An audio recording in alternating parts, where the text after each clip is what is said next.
बालन शाहको नेतृत्व सरकारले भ्रष्ट नेताहरूलाई तुरुन्त कारबाही गर्न, एक्सन गर्न म आग्रह गर्न चाहन्छु र अकुश सम्पत्ति भएका व्यक्तिहरूलाई हामीले कारबाही गरौँ र सम्पत्तिहरू राष्ट्रियकरण गरौँ।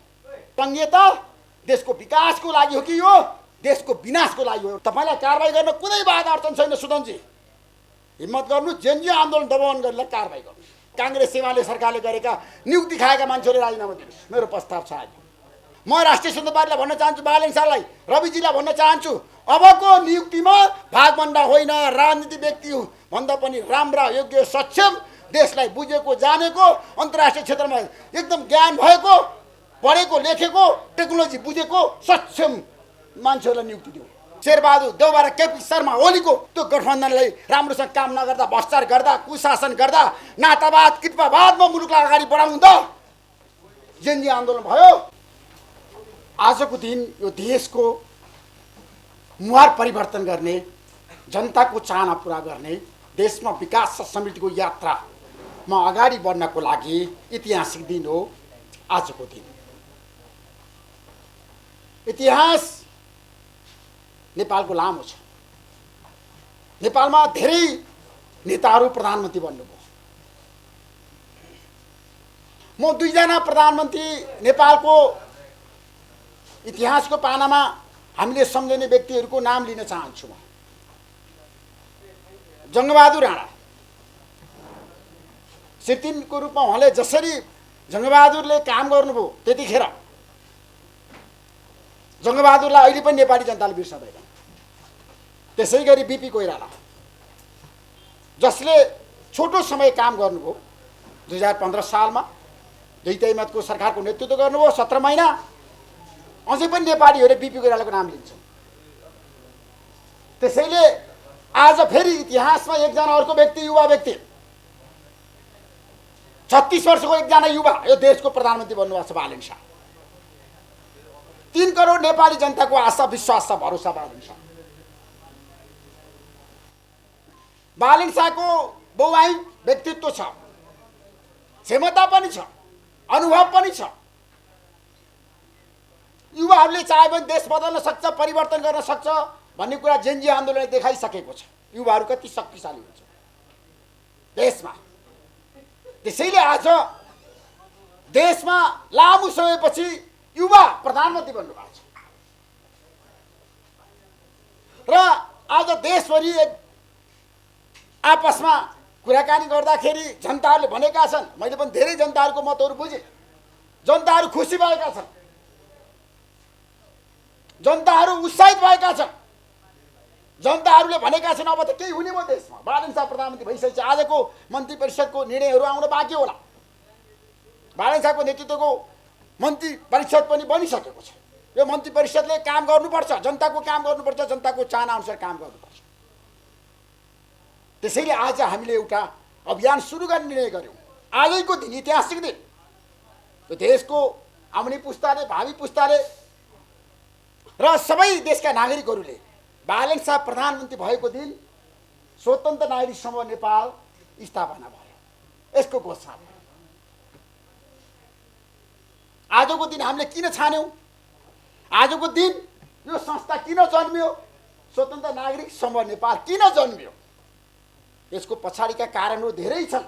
आज म सबै कुरा बताउन सक्दिनँ, बताउन पनि चाहन्छु। त्यसैले म तपाईहरू सामु, पत्रकार साथीहरू, म तपाईलाई अभिनन्दन गर्न चाहन्छु। नेपालको हरेक आन्दोलनमा, क्रान्तिमा नेपालको सञ्चार जगतले खेलेको भूमिका कसैले कहिले बिर्सन सक्दैन र जेएनयू आन्दोलनमा तपाईहरूले खेलेको भूमिका कुनै पनि नेपालीले कहिले बिर्सँदैन। त्यसैले म तपाईलाई पहिला अभिनन्दन गर्न चाहन्छु। र हामीले एउटा अभियान सुरु गरेका छौँ, समयमा काम, तत्काल परिणाम। अब जनताले समयमा काम खोजेका छन्, तत्काल परिणाम। र बालन शाहले यो देशको प्रधानमन्त्री बनिसक्नु भएको छ।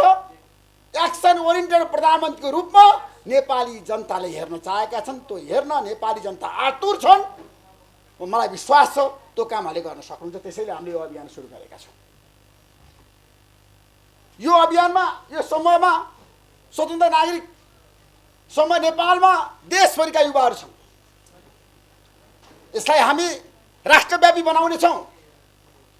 हामी 753 सरकारमा लिएर जानेछौँ, स्थानीय सरकारमा लिएर जानेछौँ, हामी वडासम्म लिएर जानेछौँ र हाम्रो काम भनेको सरकारलाई सहयोग गर्ने, जनताको चाहना अनुसार काम गर्न सरकारलाई समर्थन गर्ने, बालेन शाहको नेतृत्वको सरकारलाई सफल बनाउने, जनताको चाहना अनुसार काम गर्न सरकारलाई घचघच्याउने। त्यसैले आजको दिन हामीले जनताले परिवर्तन खोजेको बेला, जनताको जनादेशबाट बनेको सरकार, बालेन शाह उहाँको क्याबिनेटले गर्ने निर्णयहरू, कामहरूलाई कसरी सफल बनाउने, कसरी हामीले सुझाव दिने, कसरी सरकारसँग मिलेर काम गर्ने, नागरिकहरूले अब खबरदारी गर्ने। के खबरदारी गर्ने? सरकारलाई सफल बनाउनलाई। अहिले सरकारको विरोध गर्ने होइन। म सबै पोलिटिकल पार्टीलाई भन्न चाहन्छु, पुराना पोलिटिकल पार्टीलाई, शीर्ष नेताहरूलाई, यो सरकारलाई 6 महिना काम गर्न दिनुहोस्। मेरो प्रस्ताव छ 6 महिना बालेन शाहको नेतृत्वको सरकारलाई काम गर्न दिनुहोस्। सबैले सहयोग गर्नुहोस्। अहिलेसम्म देशमा विकास भएन। 35 वर्षमा पुराना दलका ठुला नेताहरूले देशको नेतृत्व गरे तर देश बनाएनन्, देशमा भ्रष्टाचार गरे, कुशासन दिए र भएका उग्दो धन्दा बन्द गरे, युवाहरूलाई रोजगारी दिन सकेन। देश बनेन, त्यो कुरा हामीले स्वीकार्नुपर्छ। त्यो अवसर ठुला नेताहरूले पाएकै हो, उनीहरूले दुई दैमतको सरकारको नेतृत्व गरेकै हो। तपाईलाई म त्यो अवस्था नआओस्, कुनै पनि अवस्था। राष्ट्रिय स्वतन्त्र पार्टीको सभापति रवि लामिछानेले बालेन शाहलाई प्रधानमन्त्री बनाएर राम्रो काम गर्नुभएको छ। उहाँले त्याग गर्नुभएकै हो। उहाँलाई म समर्थन गर्दै के भन्छु भन्दाखेरि त्यहाँ साक्षी छ, नेपालमा आन्तरिक द्वन्द्वले, पार्टीभित्रको आन्तरिक द्वन्द्वले कुनै पनि सरकार 5 वर्ष टिकेको छैन। बिपी कोइरालाको नेतृत्व सरकार पनि टिकेन। त्यतिखेरको राजा महेन्द्र र बिपी कोइरालाको व्यक्तिगत टकरावको कारणले। गिरिजाप्रसाद कोइरालाले बहुमत पाउनुभयो। त्यसपछि 48 सालमा कृष्णप्रसाद भट्टराई र गणेशमान सिंहको द्वन्द्व र टकराव र विवादको कारणले त्यो सरकार पनि 5 वर्ष टिकेन। 56 सालमा काङ्ग्रेस फेरि बहुमत पायो। काङ्ग्रेसको शेरबहादुर देउवा र गिरिजाप्रसाद कोइरालाको व्यक्तिगत स्वार्थ र टकरावले त्यो सरकार पनि टिकेन। त्यसपछि के भयो? 62-63 सालमा आन्दोलन भयो। 240 वर्षको राज संस्था हामीले अन्त्य गऱ्यौँ। सङ्घीय लोकतान्त्रिक गणतन्त्र आयो, संविधान सभाबाट संविधान आयो र प्रचण्डले पनि अवसर पाउनुभयो। दुईटै मतको सरकारको नेतृत्व गर्नुभयो 65 सालमा, तर त्यो सरकार पनि टिकेन। आन्तरिक द्वन्द्व व्यवस्थापन गर्न नसक्दाखेरि, व्यवस्थापन नेता दूरदर्शी नहुँदाखेरि, नेता इमान्दार नहुँदाखेरि अर्को अवसर पाउनुभयो। केपी शर्मा ओलीले 2074 सालमा दुईटै मतको सरकार, नेपाल कम्युनिस्ट पार्टीको सरकार, त्यो पनि उहाँले टेकाउन सक्नु भएन।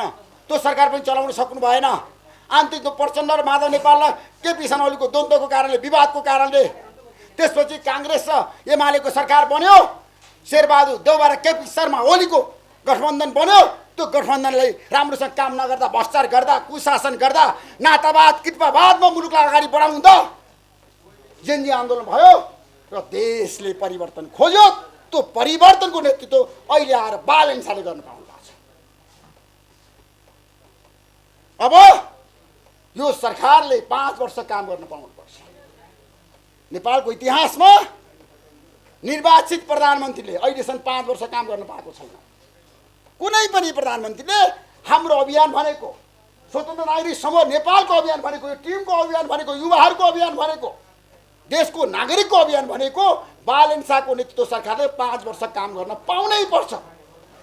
हाम्रो अभियान भनेको देश बनाउने, देश बदल्ने, विकास गर्ने, युवाहरूलाई रोजगारी दिने, नेपाललाई सम्पन्न बनाउने, डेलिभरी दिने।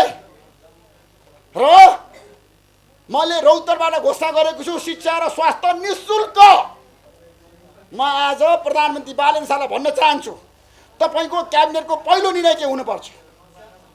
धेरै निर्णय तपाईँले गर्न सक्नुहुन्छ, तर स्वास्थ्य र शिक्षालाई हामीले निःशुल्क गर्न सकेनौँ भने देशमा विकास हुँदैन।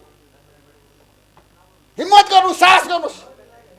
निमुखा गरिब असहाय दुखी जनता जोसँग पैसा छैन पढ्न पाएको छैन, जोसँग पैसा छैन उपचार गर्न पाएको छैन, आर्थिक विपन्नता भएका नागरिकले अब निःशुल्क पढ्न पाउनुपर्छ, निःशुल्क उपचार गर्न पाउनुपर्छ। त्यसको लागि देशभरि नै अब एउटा अभियान सुरु गरौँ। गरिब निमुखा असहाय आर्थिक रूपमा विपन्न वर्गको लागि निःशुल्क अस्पताल खोलौँ। 1 रुपियाँ पनि पैसा तिर्नु नपर्ने गरी बिरामीको उपचार हुनुपर्छ। हाम्रो अभियान भनेको स्वतन्त्र नागरिक समूह नेपालले ल्याएको काम एजेन्डा के गर्ने, सरकारले गर्ने काम एजेन्डा ल्यायौँ हामीले।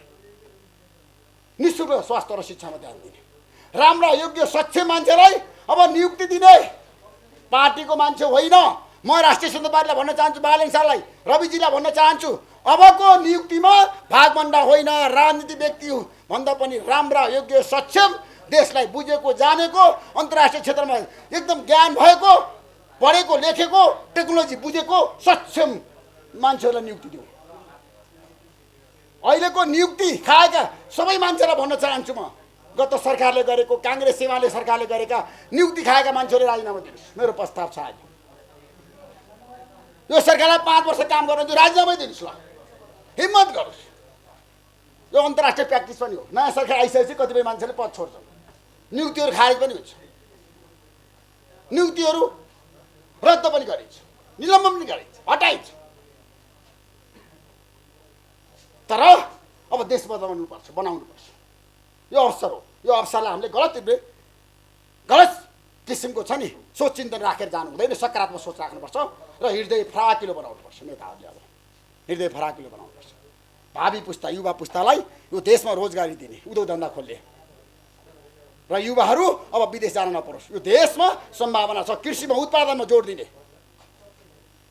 सुविधा सम्पन्न अस्पतालहरू देशभरि खोल्ने 77 जिल्लामा र मान्छेहरूमा उत्साह जागोस्। युवाहरूमा ऋण दिने सहुलियतमा ब्याङ्किङ क्षेत्रमा व्यापक रूपमा म सोर्मी माग्ले अर्थमन्त्रीलाई भन्न चाहन्छु, अब मान्छेले ऋण पाउँदैन भने बेला कति ठुलो समस्या छ। तत्काल प्रक्रिया पुर्याएर कोही मान्छे आउँछ ऋण पाउनु पर्यो।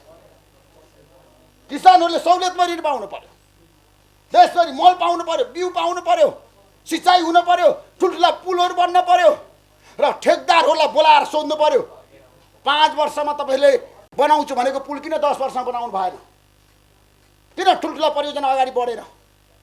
फास्ट्याग किन, सुरुङ मार्ग किन, ठुल्ठुला सडकहरू बनेन? किन पूर्व पश्चिम राजमार्गहरू समयमा बनेन? अब एउटा अभियान सुरु गरौँ। हामी खबरदारी गर्छौँ, यो टिमले खबरदारी गर्छ, हामी सरकारलाई साथ दिन्छौँ र सहयोग गर्छौँ। किन भन्दाखेरि अब यो देशलाई बनाउनुपर्छ, देशमा विकास गर्नुपर्छ, जताततै विकास, गाउँ गाउँमा विकास। युवाहरू गाउँमै बसोस्, सहर आउन नपरोस्, बसाइसराई हामीले रोक्न पाऊँ। अब अहिले युवाहरू गाउँमा छैनन्, खाली छ गाउँ। जानुहोस् त कर्णालीमा, सुदूरपश्चिममा जानुहोस् त, तराईमा जानुहोस् त, गाउँमा मान्छे छैन।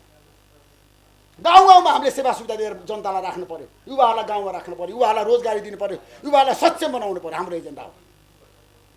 त्यसै हामी आएका छौँ। 31वटा हामीले बुदाहरू ल्याएको छौँ। खेलकुद क्षेत्रमा व्यापक विकास गर्नु पर्यो। पर्यटन क्षेत्रमा मेरो एउटा प्रस्ताव छ आज पर्यटन मन्त्रीलाई। पहिलो प्रस्ताव छ 50 लाख पर्यटक नेपालमा लिएर आउँ, भित्रौँ प्रत्येक वर्ष। गर्न सकिन्छ, केही ठुलो कुरा होइन। भारतबाट चीनबाट लिएर आउँ, नेपाल भारत सम्बन्ध राम्रो बनाऊ, नेपाल चीन सम्बन्ध राम्रो बनाऊ, छिमेकीहरूलाई विश्वासमा लिएर काम गरौँ, विकास समितिको यात्रा अगाडि बढाउँ। कूटनीतिकमा एकदम हामीले निपुणता, कुशलता र कूटनीतिक क्षेत्रमा नेपालले राम्रोसँग प्रगति गर्नुपर्छ। भारतसँग हामीले आर्थिक कूटनीतिलाई अगाडि बढाउँ। आर्थिक कूटनीति अब देश बनाउने, विकास गर्ने हो, लगानीकर्ताहरूलाई स्वदेशमै ल्याउने हो।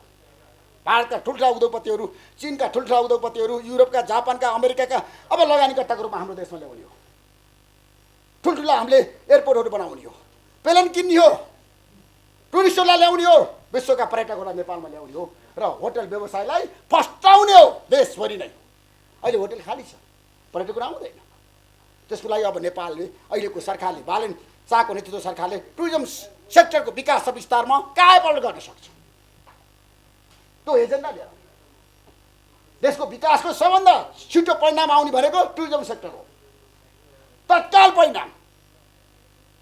विश्वका पर्यटकहरू नेपाल आओस् त, भरिभरा होस् होटेलहरू।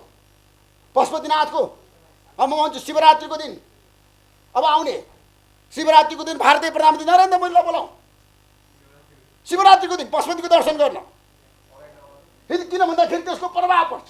अन्तर्राष्ट्रिय छ नि हिन्दू धर्म मान्ने धर्मावलम्बीहरू नेपाल आउँछ। ओहो मोदी त जानुभएको छ हामी किन नजाने। 50 लाख मान्छे आउन सक्छ पशुपतिको दर्शन गर्न शिवरात्रिको दिन। असम्भव छैन। देश बनाउन सकिन्छ, देश बदल्न सकिन्छ, परिवर्तन गर्न सकिन्छ, विकास गर्न सकिन्छ। त्यसैले म भन्छु हामीले असन्न नीति लिनुपर्छ परराष्ट्र नीतिमा। नेपाल अहिले सङ्कटमै छ तर नेपाललाई बचाउनुपर्छ। नेपाल सम्भावना भएको देश हो। अब नेपाल बन्छ बन्छ बन्छ। भारत र चीनसँग हामीले समदूरीमा सम्बन्ध राखेर राम्रोसँग काम गर्न सक्यो भने देश बन्छ। कूटनीतिकमा निपुणता चाहिन्छ, कूटनीतिकमा क्षमता चातुर्यता चाहिन्छ। त्यो किसिमको काम गर्न सक्नुपर्छ। म अहिलेको परराष्ट्र मन्त्रीलाई शुभकामना दिन चाहन्छु। राम्रो काम गर्नुहोस्, तपाईँको साथमा हामी छौँ।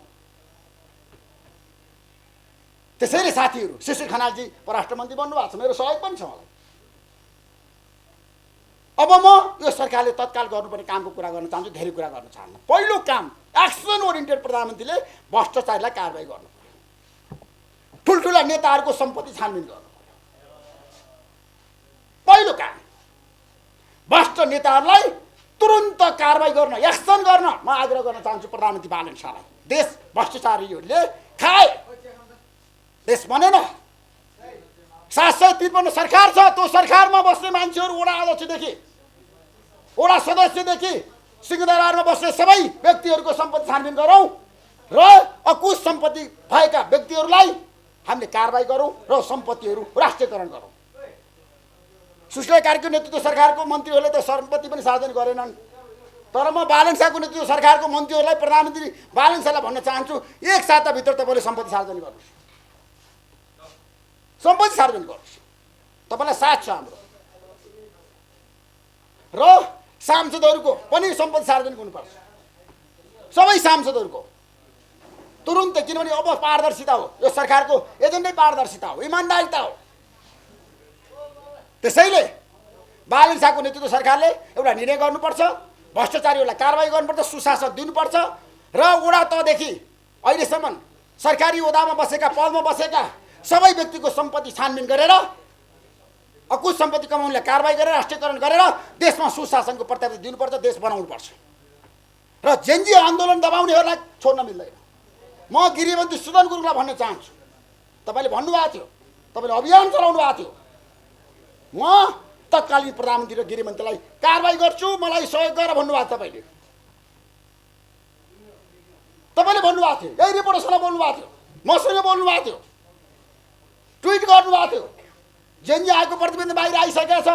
अब तपाईँले कारबाही गर्नको लागि कुनै बाधा अडचन छैन। तपाईँलाई कारबाही गर्न कुनै बाधा अडचन छैन। सुदनजी हिम्मत गर्नु, जेनजी आन्दोलन दबाउन गरेर कारबाही गर्नुहोस्, पक्राउनुहोस्। आइसकेको छ गौरीवाद कार्कीको आएको प्रतिवेदन, त्यो प्रतिवेदन अनुसार काम गर्नुहोस्। ढिलो नगर्नुहोस्। आजको क्याबिनेटको निर्णय आउँछ कि भनेर म पर्खेर बसेको थिएँ। निर्णय त आयो, प्रवक्ताको निर्णय आयो। प्रवक्ता मात्रै भयो आज, होइन? ठिक छ। अब होइन, निर्णय प्रवक्ताले जारी गर्ला, सार्वजनिक गर्ला। मेरो भनाइ के कहाँनिर हो भन्दाखेरि देश बनाउने हो भने भ्रष्टाचारलाई कारबाही गर्नुपर्छ। नेताहरूको यो देशमा व्यवस्था परिवर्तन गर्न ठुलो भूमिका थियो होला, म नजरअन्दाज गर्न चाहन्न। यो संविधान आजको लागि ल्याउनको लागि यो संविधान अनुसार काम गरेर अगाडि बढ्नुपर्छ। अहिलेको नेतृत्वले संविधानलाई बचाउनै पर्छ। यो संविधान आजको आवश्यकता हो। यो संविधान संशोधन गर्नुपर्छ। म त भन्छु यो 2 मतको सरकार भयो, प्रत्यक्ष निर्वाचित कार्यकारीमा जाउँ न त। प्रत्यक्ष निर्वाचित कार्यकारीमा जाउँ। 5 वर्षपछि गर्ने हो कि 3 वर्षपछि गर्ने हो कि? अब देशमा प्रत्यक्ष निर्वाचित कार्यकारीको लागि राष्ट्रिय स्वतन्त्र पार्टीको एजेन्डा पनि हो, सबै पोलिटिकल पार्टीको एजेन्डा हो। त्यसको लागि अब सबै तयार हुनु त। तोकेर पनि अब संविधान संशोधन गरेर पनि तयार हुनुपर्छ। त्यसैले प्रदेशको कुरा गर्न चाहन्छु म। हाम्रो देशमा प्रदेश सरकार चाहिन्छ कि चाहिँदैन, एउटा बहस सुरु भएको छ। संहिता चाहिन्छ कि चाहिँदैन? विकास समितिको लागि सेवा सुविधा जनताले संहिताबाट पाएका छन् कि छैनन्? तर संघीयता देशको विकासको लागि हो कि यो देशको विनाशको लागि हो, एउटा बहस गरौँ। त्यसको लागि पनि बहस गरौँ। संघीयता देशको विकासको लागि हो कि विनाशको लागि हो? संघीयता महँगो भयो। सेतो हात्ती हामीले कति जेल पाल्ने, कति नेतालाई पाल्ने, प्रदेशका कति नेतालाई पाल्ने, कति मुख्यमन्त्रीलाई पाल्ने, कति मन्त्रीलाई पाल्ने? एउटा बहस गरौँ।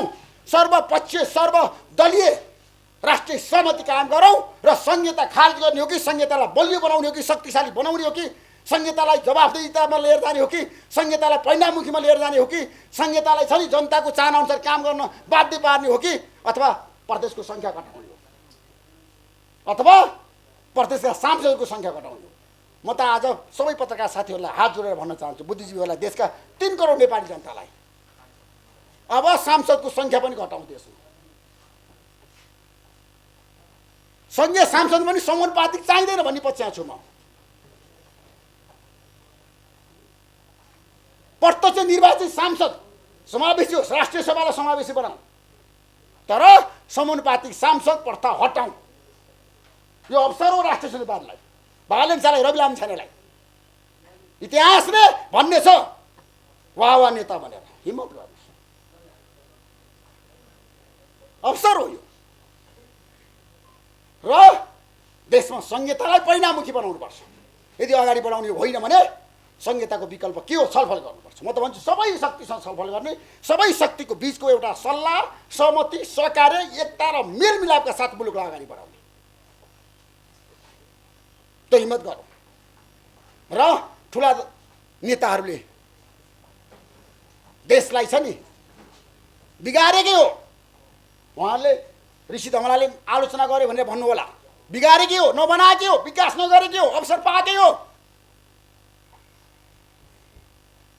पुरानो पार्टीले, नयाँ पार्टीलाई अवसर आयो, अब एउटा चमत्कारी निर्णय गर्नुपर्छ। चमत्कारी जनताले चमत्कारिताका साथ मत दे, जनादेश दे। कसैले नसोचेको जनादेश पाएको छ नेपालको इतिहासमा। कसैले सोचेको थिएन राष्ट्रिय नेपालले 182 सिट ल्याएर 182 सिट ल्याएर शक्तिशाली पार्टी बन्छ, 2 मतको सरकार बनाउनको लागि 2 सिट पुगेन। यति ठुलो जनमत छ नि त साथीहरू। त्यसैले यो सरकारले एकदम पुलस्त भएर जनताको चाहना अनुसार स्पष्ट भएर काम गर्दा देशमा परिवर्तन हुन्छ, विकास हुन्छ। युवालाई रोजगारी दिन सकिन्छ, सुशासन दिन सकिन्छ, डेलिभरी दिन सकिन्छ, तत्काल परिणाम दिन सकिन्छ। त्यसैले हाम्रो समयमा काम, तत्काल परिणाम। हामी एउटा अभियान लिएर गाउँ गाउँमा जान्छौँ, गाउँ गाउँमा र जनताको बिचमा जान्छौँ, जनताका समस्याहरू बुझ्छौँ, केलाउँछौँ र जनताकै चाहना अनुसार हामी काम गर्छौँ। मेरो 35 वर्षको पत्रकारिता मैले व्यवस्था परिवर्तनको लागि काम गरेँ। 3वटा राजनीति आन्दोलन र क्रान्तिमा सहभागी भएँ, 46 साल, 62, 63 साल र जेनजी आन्दोलनमा। अब अवस्था परिवर्तन गरेर देशमा विकास गर्ने, जनताको चाहना अनुसार काम गर्ने, जनतालाई खुसी राख्ने र भ्रष्टाचारीलाई कारबाही गर्नको लागि बाध्य पार्ने, जसुकै होस्। त्यसैले आज हामी एउटा अभियानमा एउटा टिमसहित आएका छौँ। टिमसहित अब देश हाँक्न टिम चाहिन्छ, त्यो कुरा अहिलेको सरकार बालेन शाहले बुझ्नु भएको छ। टिम भनेको के हो? राम्रो योग्य सच्चे मान्छेको टिम चाहिन्छ देश हाँक्न, देश बनाउन। नातागोता होइन, आफ्ना मान्छे होइन, राम्रो मान्छे, देशले माया गरेको मान्छे, देशको लागि काम गर्ने मान्छे हो। त्यसैले अब स्वतन्त्र नागरिकसम्म नेपाल आजबाट विधिवत रूपमा घोषणा भयो। यो संस्थाले अब एउटा देशको मुहार परिवर्तन गर्ने काम गर्नेछ। आजको दिन ऐतिहासिक दिन, म त निकै खुसी छु। बालेन शाह देशको प्रधानमन्त्री बनेपछि मैले युवा आउनुपर्छ, युवाले देशको नेतृत्व गर्नुपर्छ। देशभरि गएर मैले बहस गरेको थिएँ। आज एकजना सक्षम युवा देशको प्रधानमन्त्री बन्नुभएको छ।